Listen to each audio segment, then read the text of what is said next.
पानीपत में पकड़े गए पाकिस्तान के लिए जासूसी करने वाले नोमान इलाही ने पुलिस और खुफिया एजेंसियों की जांच में कई खुलासे किए हैं। कैराना के मोहल्ला बेगमपुरा निवासी नोमान इलाही पहले बेरोजगार था तो पिता की दुकान पर बैठकर पासपोर्ट बनवाने का काम करता था। उससे पहले एहसान पासपोर्ट बनाने, आधार ठीक कराने और प्रिंट आउट निकालने का काम करते थे। पिता के साथ नोमान भी पासपोर्ट बनवाने लगा।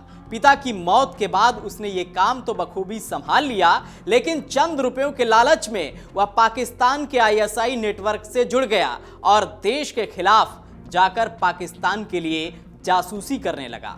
जांच पड़ताल में यह भी सामने आया है कि पासपोर्ट सेवा के बहाने नोमान ने सऊदी अरब, पाकिस्तान और अन्य देशों में जाने वाले लोगों के दस्तावेज बनवाए। इस दौरान वह आईएसआई एजेंट इकबाल काना के संपर्क में आया।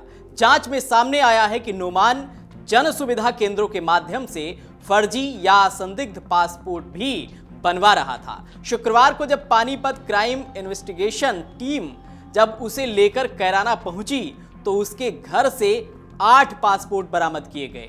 नोमान साल 2017 से पहले 4 बार पाकिस्तान गया। वहां उसकी बुआ और मौसी रहती हैं, लेकिन जांच एजेंसियों को शक है कि कहीं ऐसा तो नहीं कि इन यात्राओं की आड़ में वह आईएसआई हैंडलरों से मिलता रहा हो और देश विरोधी गतिविधियों के निर्देश प्राप्त करता रहा हो। वहीं नोमान की बहन का कहना है कि पाकिस्तान में रिश्तेदारों से 1.5 माह पहले एक आमंत्रण को लेकर बात हुई थी। पूछताछ में नोमान ने बताया कि ऑपरेशन सिंदूर के समय पाकिस्तान की आईएसआई सबसे ज्यादा सक्रिय थी।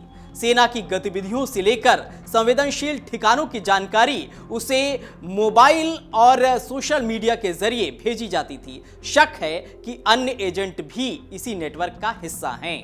आईएसआई एजेंट इकबाल काना के छोटे भाई अफजाल की चौक बाजार में कॉस्मेटिक की दुकान है, जबकि घर नवीन नगर कॉलोनी में है। नोमान के संपर्क में रहे आईएसआई एजेंट इकबाल काना का भतीजा याहिया कहता है कि 30 साल पहले ताया पाकिस्तान चला गया था, लेकिन हर बार परिवार को शक की निगाह से ही देखा जाता है। हमें बार बार पूछताछ का सामना करना पड़ता है, जबकि हम उसका चेहरा तक नहीं पहचानते। नोमान 4 महीने से अपनी बहन जीनत के घर पानीपत में रह रहा था। यहीं पर एक फैक्ट्री में सिक्योरिटी गार्ड की नौकरी कर रहा था। हरियाणा पुलिस की खुफिया टीम ने उसे वहीं से गिरफ्तार किया है। बाद में उसे यूपी पुलिस के हवाले कर दिया गया। अब जांच दिल्ली, हरियाणा, देहरादून, शामली और पानीपत तक फैल चुकी है। जांच एजेंसियों का मानना है कि इस जासूसी रैकेट में उत्तर प्रदेश, खासतौर पर शामली और कैराना क्षेत्र के युवक बड़ी संख्या में शामिल हैं। हरियाणा और दिल्ली और देहरादून से भी लिंक सामने आए हैं। फेरी वाले, प्राइवेट जॉब करने वाले और जन सुविधा केंद्र ऑपरेटर इस नेटवर्क की आड़ में बनते हैं। जांच पड़ताल में यह भी सामने आया है कि पासपोर्ट सेवा के बहाने नोमान ने सऊदी अरब, पाकिस्तान और अन्य देशों में जाने वाले लोगों के दस्तावेज बनवाए। इस दौरान वह आईएसआई एजेंट इकबाल काना के संपर्क में आया। जांच में सामने आया है कि नोमान जन सुविधा केंद्रों के माध्यम से फर्जी या संदिग्ध पासपोर्ट भी बनवा रहा था। शुक्रवार को जब पानीपत क्राइम इन्वेस्टिगेशन टीम जब उसे लेकर कैराना पहुंची तो उसके घर से 8 पासपोर्ट भी बरामद किए गए। फिलहाल तमाम खुफिया एजेंसी नोमान इलाही से पूछताछ कर रही हैं और उससे पूछताछ में कई बड़े चौंकाने वाले खुलासे भी हो रहे हैं।